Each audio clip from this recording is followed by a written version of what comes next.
Le dernier cours, on avait dit que malheureusement, c'est quoi l'origine en général des problèmes? C'est qu'on voit des disputes, des mahloukot entre les gens.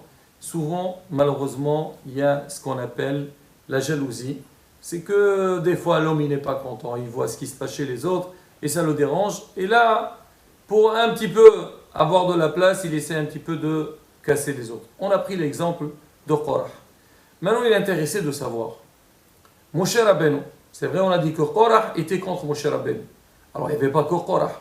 Moshe Rabbeinu, tout le long de l'histoire, on a vu quand Amissa était dans le désert, il y a eu malheureusement des épisodes où ils se sont plaints contre lui, contre Hachem.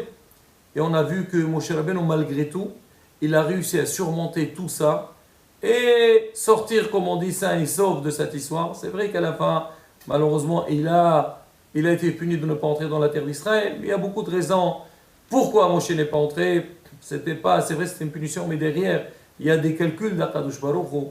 Maintenant, on va essayer de voir c'est quoi qui a fait que Moshe Rabbeinu, malgré toutes les difficultés qu'il a eues, tous les dérangements qu'il a eus, et il avait, si vous voulez, il avait tous les droits de répliquer et punir ceux qui veulent lui faire du mal, mais quand même Moshe Rabbeinu, il a réussi à surmonter tout ça et rester ce qu'il était. Donc, grâce à quoi? C'est quoi qui a fait que Moshe Rabbeinu, il a réussi dans sa mission? Ah, pour ça, Rabotai, bien sûr, il y a beaucoup de raisons qu'on donne. La première des choses, si Moshe Rabbeinu, il était le chef du clan Israël, c'est que parce qu'il était à la hauteur d'être le chef du clan Israël. Et un chef, il doit avoir toutes les qualités pour pouvoir assumer sa responsabilité. Mais plus que ça, Moshe Rabbeinu, il est parti avec un principe qu'on le voit aussi dans le Pirkei Avot. Il dit Ezeho Gibor à Moshe le Bistro. C'est qui est fort? Celui qui domine son Essara. En règle générale, chaque fois que un homme il tombe dans la vie, c'est qui le pousse à faire le mal? C'est le Essara. Alors le Tana il dit Shneemar Er Chapaim, quelqu'un qui a, on va dire, il a la patience, il a de l'indulgence. Quelqu'un, il arrive un petit peu à résister face aux problèmes qui arrivent face à lui. Be'ezrat Hashem, il est capable de tout surmonter. Et ça, c'est un message très important pour nous. En général, quand on voit des problèmes dans la vie, on s'enflamme tout de suite. On s'énerve. On a envie de réagir sur le champ. On te dit, monsieur, c'est pas la bonne manière. Toi, tu crois, quand tu vas réagir sur le champ, c'est comme ça que tu vas gagner. Alors sache-le des fois, ou souvent, le contraire, ce qu'il faut faire. Ça ne veut pas dire que des fois, si on voit on est maltraité, ou il faut agir, il ne faut pas. Non, des fois, il faut agir. Mais ça dépend comment on dit les conditions. Mais en règle générale, l'homme avec des reculs, il peut énormément avancer. Alors quand l'homme il a du recul, alors il gagne sur deux points. Le premier, c'est ce qu'on vient de dire. Quand l'homme il a du recul, alors quand tu agis tout de suite, des fois c'est pas la logique qui parle, c'est les sentiments. Et souvent les sentiments, alors c'est pas ce qu'il faut de mieux pour agir. Les sentiments, il faut les utiliser après la logique. Au début, bien réfléchir, après les sentiments, faire ou pas faire. Alors, mais si toi tu as le sentiment qui va passer avant la logique, alors allez non, tout tombe par terre. Ça c'est la première des choses. Et la deuxième chose, c'est qu'on dit Kadosh Baruch Hu, quand il voit un homme, que même des fois, on va dire, il était mal respecté, on l'a maltraité, et malgré tout, il a balam et piv, il s'est tu. Il n'a pas commencé, il a su garder son silence, il ne peut pas savoir combien de mérites il a là-haut, et combien de bénédictions qu'il a dans la suite. Et Rabotai, ça c'est un exercice que l'homme il doit faire. Alors on ne va pas donner beaucoup d'exemples ou trop prolonger sur ça, mais on va prendre une petite histoire du Zohar HaKadosh, de laquelle on voit c'est quoi la force de la personne, comme on dit, qu'il est mohel, qu'il est indulgent et qu'il laisse passer. On raconte, il y avait une fois Rava. Rava, il était dans la forêt et il est sorti de la ville. Il était en déplacement. À un moment donné, il voit de loin un monsieur qui dormait. Certainement, un homme, il était fatigué, il s'est mis quelque part pour se reposer.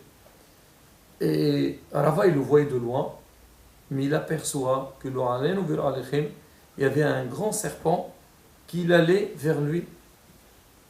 Rava, sur le champ, il a voulu agir, défendre ce monsieur, mais il savait que c'était presque impossible. Il était très loin du monsieur, et le serpent, il était très sauvage. Et il ne savait pas quoi faire. Il voit le serpent avancer, il se dirige vers le monsieur. Il était à quelques mètres ou quelques centimètres de ce monsieur, et soudain, il y a une bête qui arrive, et elle dévore le serpent. Ah, Rava, il a dit, quelle naisse qu'il a eu ce monsieur. Quel miracle! Vraiment, il allait partir. Bon, il n'a pas réagi. Il a dit, bon, j'attends que le monsieur se réveille pour aller le voir. Le monsieur se réveille et il s'apprête à avancer. Il n'a pas marché 1 ou 2 mètres. Et Rava, il voit de loin que l'endroit sur lequel il dormait sur une planche, l'endroit sur lequel il dormait, donc elle est tombée, cette planche-là, et elle était engloutée dans la terre. Donc en fait, sous la planche, il y avait un grand trou. Rava, il dit, c'est pas possible ce monsieur. C'est qui ce monsieur? Il doit être un Kadosh Elyon. Il a été sauvé 2 fois de suite de la mort. Le serpent, il allait le piquer, le tuer. Il a été protégé. La planche sur laquelle elle dormit, tout le temps qu'il était dessus, elle n'a pas bougé. À peine qu'il se lève, la planche elle tombe. Donc qu'est-ce qu'il y a? Et le monsieur n'était pas au courant. Alors Rava, il avance vers lui. Il a dit, c'est un monsieur qui mérite du kavod. Rava, il lui parle, il dit, dites-moi, cher monsieur, qui vous êtes? Et qui je suis? Je suis un homme comme tout le monde. Il dit, dis-moi, est-ce que tu peux me raconter un petit peu ta vie? Qu'est-ce que tu fais? Est-ce que tu as quelque chose de particulier dans ta vie? Il lui a dit, Kvod Arav, moi je suis un homme très simple. Mais j'ai quelque chose de particulier, c'est que chaque fois quand j'ai un problème avec les gens, et même que je sais, j'ai été maltraité, on s'est mal conduit avec moi, j'essaye de pardonner.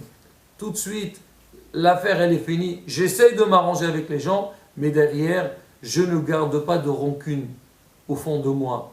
C'est pas grave, le monsieur s'est trompé, peut-être qu'il a des problèmes dans sa vie, peut-être c'est un monsieur qui est un peu nerveux. Si Dieu veut, un jour il va comprendre. Donc, comme on dit, Mohel Vesoler.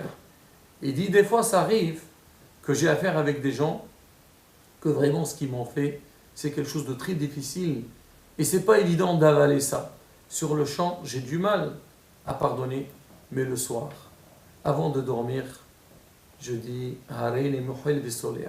je pardonne du fond de mon cœur, même si la personne s'est trompée vers moi, j'essaie de trouver des raisons, et un peu comme on dit, le voir du bon côté, et je pardonne, et quand je dors avec une conscience tranquille.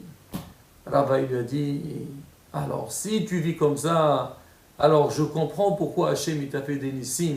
Alors si toi tu es prêt à pardonner et tu es indulgent, ben sache-le que dans le ciel aussi c'est pareil. Akadosh Baruch Hu se conduit comme ça avec toi. Même que des fois peut-être tu méritais une punition. Là Hachem dit non, il ne mérite pas ce monsieur. De la même manière que lui se conduit comme ça avec les autres, moi aussi j'ai besoin de me conduire avec lui de cette manière. Et c'est pour ça qu'il a toutes les brachot. Et là, Rabotai, ça c'était la qualité de Moshe Rabbeinu. Moshe Rabbeinu, Hachem lui a donné une responsabilité qui n'était pas facile. Et depuis le début, il ne voulait pas la prendre. Parce que ce n'est pas évident. Mais une fois qu'on a décidé, Moshe, c'est toi le délivreur du peuple d'Israël, c'est toi qui vas guider le peuple. Alors il s'est dit dans sa tête, il faut que je parte avec ce principe-là. Il faut, malgré tout, il faut que je ferme les yeux. Il faut que j'essaye de voir le peuple du bon côté. Et même si Hasbéchan font des choses qui ne sont pas bien, il faut que je prie à Kadosh Baruch Hu pour qu'Hachem les pardonne. Et c'est ça qui a fait que Baruch Hashem, Moshe, Rabbeinu, il a réussi dans sa mission. Là, comme on dit, nous aussi dans la vie, l'homme il doit partir avec ce principe.